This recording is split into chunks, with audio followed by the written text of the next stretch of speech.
ક્રિયાનો લોભ આપણે કરીએ, સજા ઈ ભોગવે. 5મું 7મું 9મું ક્યાં લખેલું છે?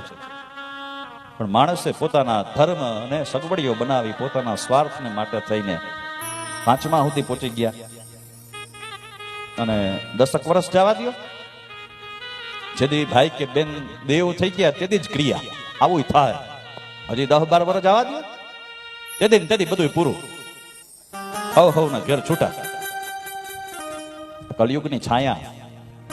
ક્યાંય એકે શાસ્ત્રમાં લખ્યું નથી 5મું કરવું, 7મું કરવું, 9મું કરવું. 11મે દિવસે જ ક્રિયા થાય નિયમ પ્રમાણે.